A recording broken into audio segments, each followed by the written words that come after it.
Okay, vlog. We might do a BSV today, big Sunday vlog. We'll see. These are the winds of change. Fall is here. You might start to make money again. You might lose all the money you made this week. We'll see. No corrections yet. We had some dips, but you see their narrative shifted so fast. What was that narrative? We had the dog narrative with Floki pumping, dog coins pumped. Then bonk with Solana pumping, right? Solana coins. People tried to pump Samo, but it didn't really pump. Sorry, the BSV crypto vlog for October 28th, 2023, the year of our crypto lords. I'll update on the week since I only did a couple vlogs. Here, nice, the fall vlogs. Everyone loves the fall vlogs. Summer vlogs a little too hot, but fall, it's good. Winter, a little too cold. So here we are in the fall. Doesn't mean snakes can't be out. They can be out. They may be out getting their last rays of sunshine before the winter comes, but we'll see. I'll let you know if any snakes are out. Had a little cold this week. Lack of sleep lowers your immune system. You don't want that. You always want to be healthy, get enough sleep, but you can't in the bull market. And when it calms down, you get some sleep. People get tired. They get sick too often, and then the market dies when whales stop pumping. They stop buying. Is it because they run out of money? I don't know.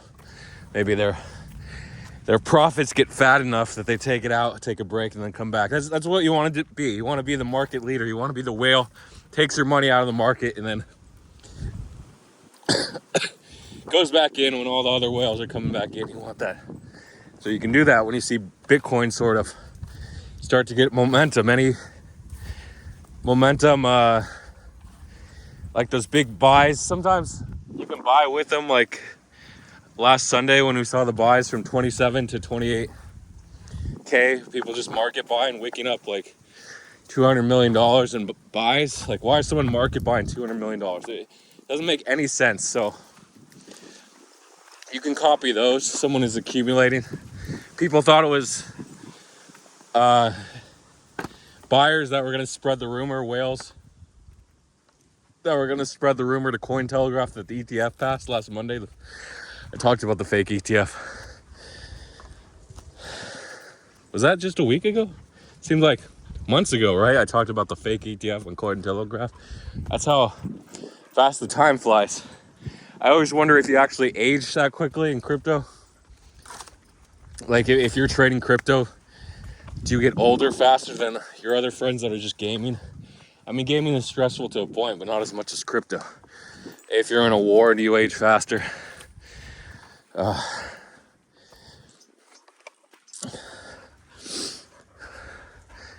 see. Yeah, so those market buys that came in, sometimes you can just buy with them and say, screw it. Other times, in bear markets, they retrace. It's just manipulation, but it's obviously with continuation up to the fake ETF. They might have been real buys, and then we dipped back to 27.7K, week to 30.6K after the fake ETF. I'm just summarizing last week's PA, or Monday's PA. And we kept going up. You had a chance to buy the dip. And Huma said, you play the ETF narrative. Doesn't matter if it's going to pass or not. You just play the narrative. Nice call by Huma. He's also going to bot it, so he gets a double dip. Right now, he's right on both sides. So his hedge is great because if he's right, then he makes money both ways. And if he's wrong, then he just makes money botting the ETF. So if you want to bot, look into botting. I'm not going to explain it here. If you're a programmer or coder, you know someone, talk to them. They'll know more than me because I'm not a botter. But if I wanted to, I just hit someone up and say, let's bot this ETF thing. So anyway, that's an option. The risks, there are risks associated with botting. Your source is you're botting the wrong source. It's leaked beforehand, like to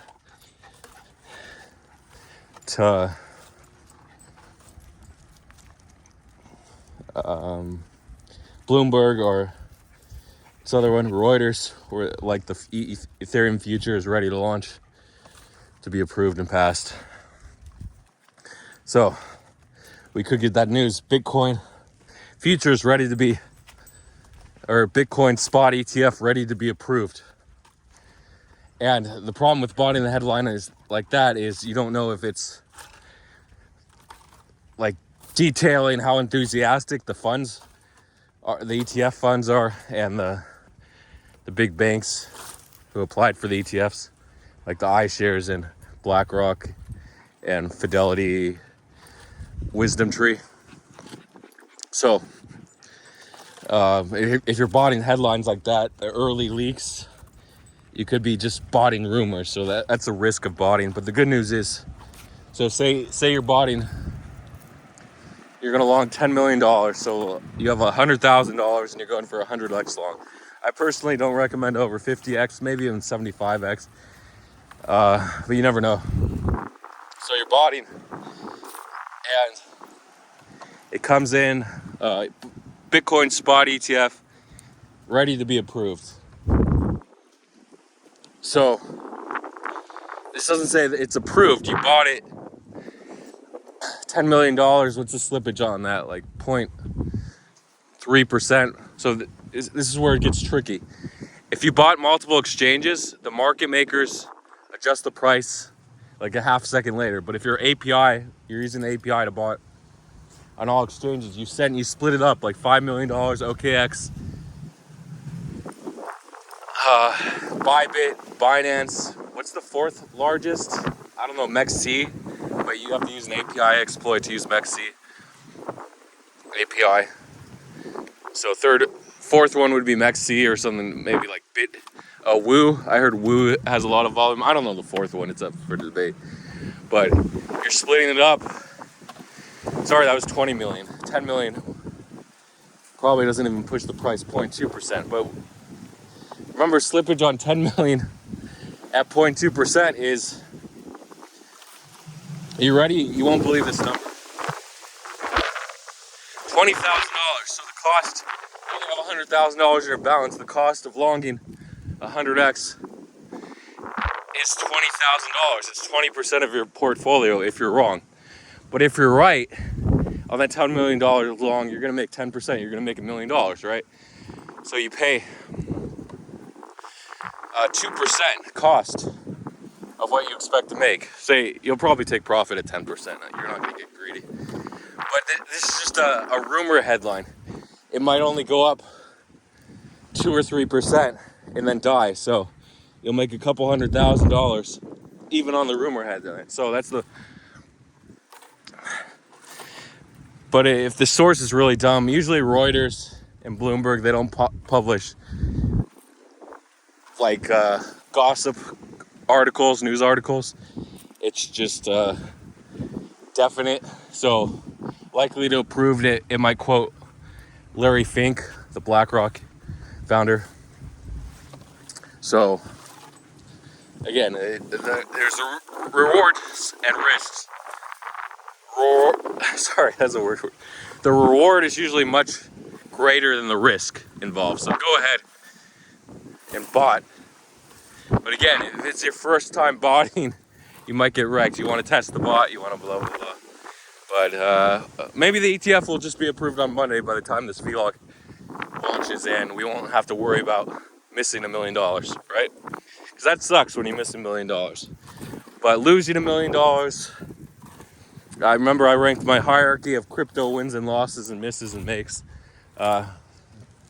So at the top, obviously winning a lot of money, and right below that, winning a little bit of money where you didn't